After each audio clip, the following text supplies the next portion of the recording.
आज English grammar के कुछ कंसेप्ट के ऊपर बात करते हैं। एक इंग्लिश ग्रामर के कुछ बहुत ही पॉपुलर और बहुत ही फ्रीक्वेंट कन्फ्यूजन्स होते हैं, डैट वर्सेस विच और as versus like.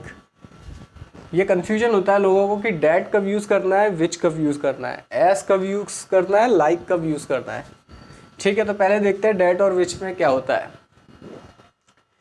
Please bring the book that is kept on the table. ठीक है, अब मैं यहाँ पे कहना क्या चाह रहा हूँ कि मेरे रूम में मोर देन वन बुक होंगी। एक बुक रखी होगी टेबल पे, एक बुक रखी होगी बेड पे। तो मैं किसी भी से, अपने भाई से या अपने फ्रेंड से, किसी से भी कह रहा हूँ प्लीज़ ब्रिंग, या किसी और से कह रहा हूँ please bring the book that is kept on the table.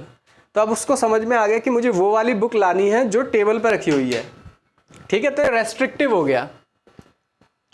That is kept on the table, restrict कर दिया इसने कि वो वाली बुक लानी है जो टेबल पर रखी होगी। इसकी बात करते हैं, please bring the book which is kept on the table. अब इस वाले केस में क्या है, मुझे पता है, मुझे भी पता है और साथ में मेरे रूम में जो पर्सन है उसको भी पता है कि मेरे रूम में सिर्फ एक ही बुक है। ठीक है, कहीं वो उनको पता है कि या तो वो टेबल पर रखी हुई है या वो बेड पर रखी हुई है। तो प्लीज़ ब्रिंग द बुक। अब ये जो which is kept on the table था, ये एडिशनल इन्फॉर्मेशन है।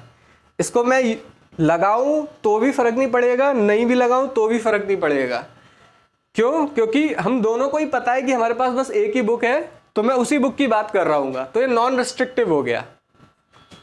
ठीक है दोस्तों, मैं उम्मीद करता हूँ यहाँ से ये समझ में आ गया होगा कि हम डैट कब यूज़ करते हैं और हम विच कब यूज़ करते हैं। विच हम यूज़ करते हैं जब हम एडिशनल इन्फॉर्मेशन दे रहे होते हैं और हमें पता होता है ऑब्जेक्ट के बारे में कि इसी ऑब्जेक्ट के बारे में बात हो रही है। और डैट हम तब यूज़ करते हैं जब हमारे पास ऑब्जेक्ट बहुत सारे होते हैं उस टाइप के, और उसमें से हम एक पर्टिकुलर ऑब्जेक्ट को पॉइंट आउट करना चाहते हैं, यानी रेस्ट्रिक्टिव करना चाहते हैं, तब हम डैट को यूज़ करते हैं। एज और लाइक को देख लेते हैं।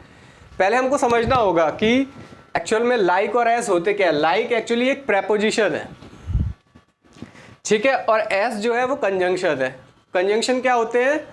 कंजंक्शन वो वर्ड्स होते हैं जो दो फ्रेजेस, दो क्लॉजेस को ज्वाइन करते हैं। क्लॉज क्या होते हैं? क्लॉज वो होते हैं जिसमें सब्जेक्ट और वर्ब भी होता है। ठीक है, और प्रेपोजिशन क्या होता है? प्रेपोजिशन वो होता है जो एक सेंटेंस में एक नाउन या प्रोनाउन को एक वर्ब से कनेक्ट कर रहा होता है, वो प्रेपोजिशन होता है। तो यहाँ पे लाइक प्रेपोजिशन है और एज जो है वो एक कंजंक्शन है। तो यहाँ पे देखते हैं, Rohan cooks well like his father, क्योंकि लाइक एक प्रेपोजिशन है। ठीक है, तो यहाँ पे हमें इस वाले पार्ट में किसी वर्ब की जरूरत नहीं है, क्योंकि एज एक कंजंक्शन है। अब देखिए, Rohan cooks well as his father does, क्योंकि एज एक कंजंक्शन होता है। तो इस वाले क्लॉज में मुझे एक ये क्लॉज होना चाहिए। क्लॉज होना चाहिए तो इसमें सब्जेक्ट के साथ साथ एक वर्ब भी आएगा। तो ये डिफरेंस होता है कि जब हम लाइक यूज करते हैं, जब हम एज यूज करते हैं। Rohan cooks well like his father, Rohan cooks well as his father does. ठीक है, तो ये डिफरेंस है एज और लाइक में। तो उम्मीद करता हूँ दोस्तों आज का वीडियो आपकी मदद करेगा। धन्यवाद।